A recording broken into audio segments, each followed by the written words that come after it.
Hi, Sandy Warren here, navigating the curves of life, transformational coach.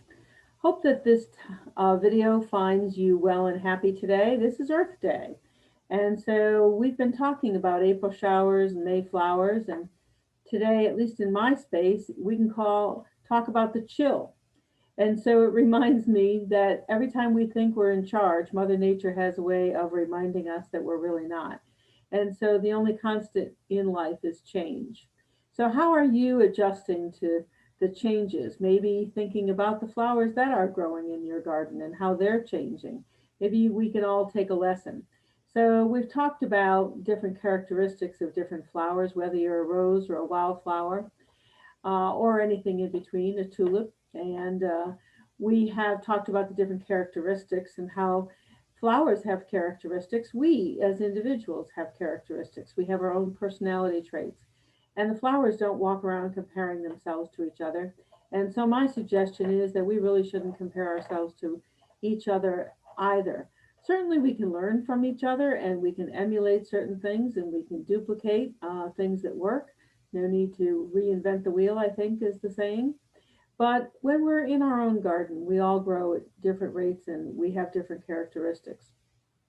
So, what that brings me to think about is our needs. So, when you go to the garden center and it will tell you that this plant needs full sunlight or partial sunlight, plant needs good drainage or not so much, or this plant grows anywhere, which are the ones I try and get. So, when we think about the plants and how specific the little tags that sit in the pot are about what the plant needs, maybe we should ask ourselves, what do we need as individuals? Are we doing a good job to follow the instructions that we came with?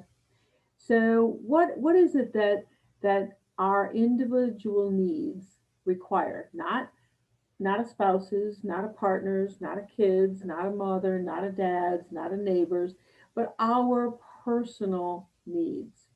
So when you think about your needs, are you feeding yourself? And if you're feeding yourself, what are you feeding yourself? Are you choosing good quality stuff? Are you deciding that carbs are not your friend? Are you deciding to stay away from sugars? When you think about meat, are you thinking about grass fed for so many reasons that you can read about if you're not already on that agenda? And so, in addition to the food, we also need to have water. And water is water. Water's not sweet tea. Water's not soda. And so, how are we watering ourselves? Because that's going to make a difference in how we grow. It's also going to make a difference in how we think. And what about nurture? Nurture is an interesting word. Oftentimes, if you're a woman listening to this, we are good nurturers. We think about our family, our children, before we think about us. And I've known a lot of single dads in my time, and I want to give them credit as well. There are a lot of great dads out there who are wonderful nurturers. They're great husbands who are fabulous nurturers to their wives. I've seen some amazing caregivers. So nurturing doesn't settle on only one individual, but we each need to find different ways to nurture ourselves and to prioritize that. And that's not always easy, but it is important because you are the nucleus of those around you. So taking time to nurture yourselves, whether it's just taking a time to sit and have a cup of tea, whether you get up early and meditate, or whether you take some time to just read something, play the piano, something that gives you a sense of being nurtured. It plays to your soul. And that is so important for you, but so easy to overlook. And what about your rest? So, rest is different than nurture. Rest is actually physically sleeping. How are you getting that good night's sleep? Are you turning off the news and the TV, if you even turn them on? For me, certainly watching some TV has filled some gaps, but the news, I haven't watched regular news in years because I just cannot fill my head with that stuff. I need to keep my head clean and clear. So, what are you doing to get really good quality sleep? Are you going to bed at the same time? You know, COVID has adjusted our circadian rhythm. Our rhythms for sleeping and waking are off. So you need to take the initiative to control those things, to set a timer, to get to bed pretty much at a routine time, to try and get up at a routine time. And that doesn't mean you have to set an alarm, but it does mean that if you will listen to your body, it will guide you. So trying to get back into that cicada rhythm, if you have been disrupted through COVID, is something that you can certainly do to both nurture yourself and to get the amount of sleep that you need. And nature is the best healer of all. So please think about the movement to walk, movement to maybe garden, movement to breathe deeply, movement to just be out in nature. Let not only the sun and the breeze and the coolness, but also the vitamin D um, be absorbed into your body. Take those sunglasses off for 15 or 20 minutes. That's where the vitamin D is absorbed through the eyes, and let that really nurture you. Most of us are lacking in vitamin D, and some of the synthetic products that are out there aren't giving you all that you need. So take Mother Nature's cue. It's there for you, and it really will make a difference.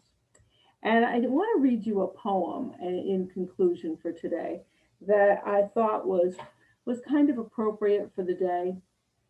So let me see if I can pull that up for you. And here it is: lessons. Does each small plant teach you a lesson? Does each tree tell you a tale? If you will but stop your game and listen, then they will speak to you without fail. The little plant will teach you a lesson of the importance of small things. Each creature and plant has its place on earth, each stone and each bird that sings. The little plant lives for but a day, with the seasons passing and as it goes, and yet it lived and served its purpose, a purpose just nature knows. The tree comes slowly from the earth, for it has long years to live.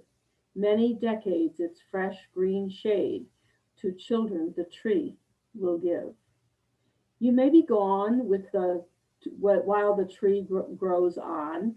Others will enjoy its beauty. The tree that spreads out and reaches the sky, for such is a great tree's duty.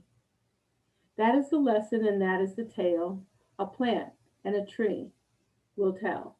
If you but stop your hurried play and listen softly and well.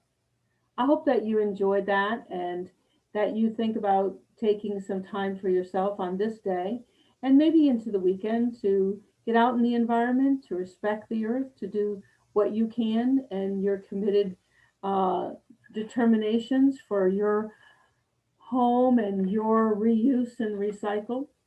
So thank you for listening. Thank you for navigating the curves of life. If I can be of service, that is what I'm here for as your potential coach. Thank you and have a great day.